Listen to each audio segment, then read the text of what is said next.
Bonjour tout le monde, bienvenue à une autre vidéo de rétrospective de la semaine. Alors cette semaine, il y a beaucoup de choses qui s'est passé hein. Sur le plan mondial. En tout cas aux États-Unis, encore une fois au Texas, des événements assez tragiques. Encore une fois, tout le monde se pose la question, comment régler ça, comment régler ça. C'est un gros problème social, puis qui n'est pas si simple à régler que ça. Je suis pour l'accès aux armes, comme les Américains veulent. Je trouve même que ici c'est très limité. Ça n'empêche pas la criminalité. Mais je veux dire, à la base, paraîtrait-il que le tireur du Texas, la fin de semaine dernière, c'est un type qui avait des problèmes mentaux. Je comprends pas comment quelqu'un qui a des problèmes mentaux se retrouve avec une arme à feu.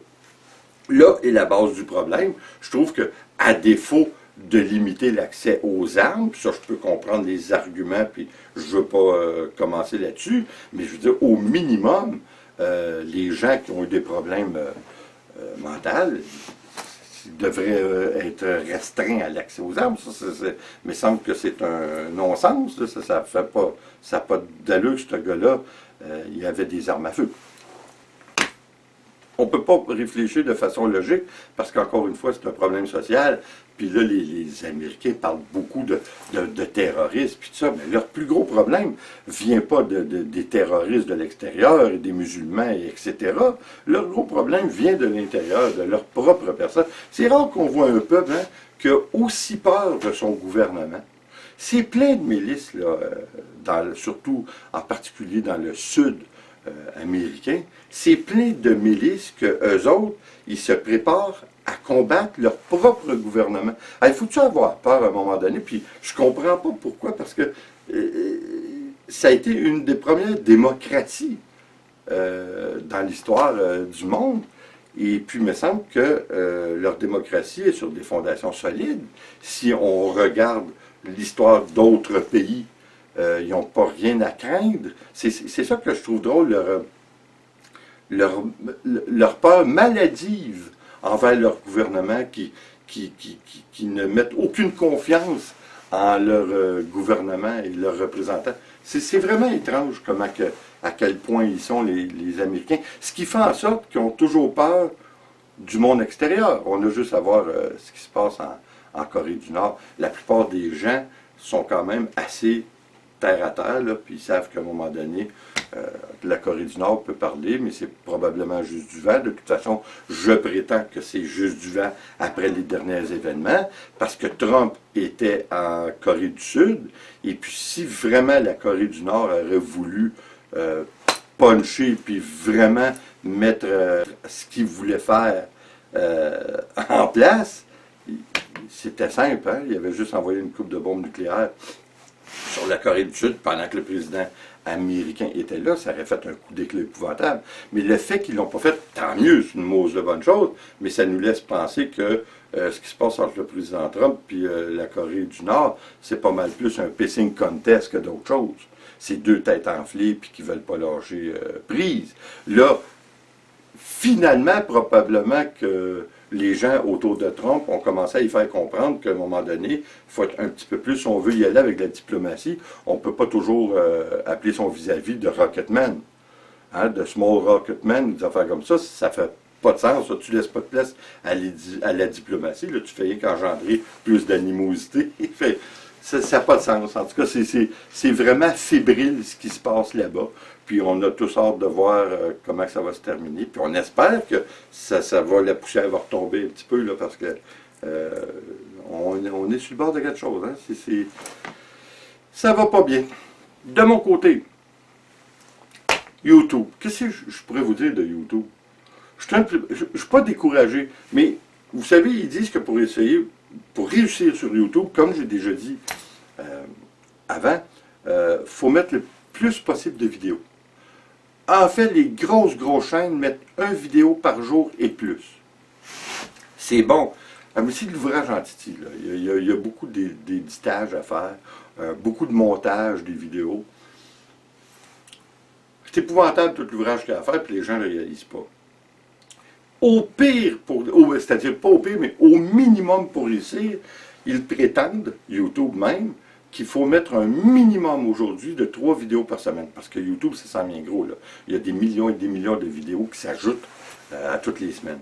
Alors, si on veut, on est dans un marché parce que, à ne pas se tromper, là, c'est une job qui est assez demandante par rapport à ce que ça donne. Parce qu'on ne retire pas beaucoup de gains de ça, là. Mais il faut le faire par plaisir, puis je le fais par plaisir, puis j'ai beaucoup de plaisir à le faire. Mais bon, ça reste qu'un jour, on aimerait ça que ça soit payé. Au minimum, YouTube nous dit de faire un minimum de 3 vidéos par semaine. En fin de compte, j'en fais 8 vidéos par semaine. Mais le problème là-dedans, c'est qu'ils nous disent de faire un minimum de 3 vidéos par semaine sur un même sujet. J'en fais 3 sur des sujets différents. C'est-à-dire que je fais 4 vidéos par semaine, mais en fait, je me trouve à en faire 8. Parce que j'ai fait dans les 2 langues, en anglais et en français. Je fais 2 vidéos par semaine sur le coulage acrylique, sur la peinture. Je fais 1 vidéo par semaine sur mes rétrospectives de la semaine et 1 vidéo par semaine pour les recettes. C'est le fun. Moi, j'aime ça, là, parce que c'était ça le but de ma chaîne, c'est de faire partager ce que je fais dans ma vie, puis j'en ai fait pas mal, puis on va en faire beaucoup dans l'avenir. Mais ça devient un problème pour faire grossir ma chaîne. Parce que là, je me trouve à faire des sujets tellement différents que je dilue un petit peu mon produit. Fait que c'est un problème. Mais je ne peux pas me voir faire une vidéo par semaine, parce que dans mon cas, une vidéo par jour, je veux dire, parce que dans mon cas, ça serait 2 vidéos par jour. Mais là, on parle de 14 vidéos par semaine. Je n'ai pas les moyens de faire ça. Puis en plus, j'ai un Internet qui est assez exécrable. La vitesse est tellement lente que je ne sais même pas comment je ferais pour... Je pourrais pas, il faudrait que je ne fasse que ça presque. Là. Je vous dirais qu'à 60%, je pourrais me concentrer seulement là-dessus. Ça ne fait pas de sens. Fait que, je vais essayer d'augmenter les vidéos que je fais sur le coulage acrylique, sur les toiles, sur la peinture. Je vais essayer d'augmenter le volume à au moins 4 vidéos par semaine, donc 8 vidéos par semaine, donc 4 vidéos plus par semaine. Je ne sais pas si je vais réussir, mais je vais en profiter pendant l'hiver, parce que l'hiver, c'est un petit peu plus lousse, mon affaire, étant un travailleur surtout saisonnier. Et puis cette année, je fais beaucoup, comme vous savez peut-être, de construction de barbecue. Cette année, ça n'a pas été vraiment fort. Il y a des industries que ça marchait beaucoup cette année, mais il y en a d'autres que ça n'a vraiment pas été fameux. Puis dans mon cas, ça n'a pas été fameux. Ça n'a vraiment pas été fameux. Alors, on va essayer, parce que, encore une fois, l'avenir est très précaire, parce que, étant donné qu'ils nous disent qu'il faut faire le plus de vidéos possible du même sujet, d'ici 2 ou 3 ans, comme vous savez, l'intention à moi et mon épouse, c'est de voyager, d'acheter notre véhicule récréatif, et puis de partir aux États-Unis, de partir jusqu'en Floride, jusqu'à Key West, et puis de remonter vers le Texas. Évidemment, de vous emmener avec nous. Mais ça veut dire que ça va être probablement des vidéos, probablement à plein temps. Alors, qu'est-ce qui va arriver? Je vais-tu faire en bon québécois, planter ma chaîne, parce que je vais délaisser un petit peu la partie cuisine, la partie coulage acrylique, peinture. Je ne sais pas ce qui va arriver. Mais définitivement, l'argent, d'un point de vue monétaire, l'argent est là, est dans les voyages. En plus que dans les voyages aux États-Unis, à se promener comme on va faire, à mettre une vidéo à tous les 2-3 jours minimum, non, à tous les 2 jours.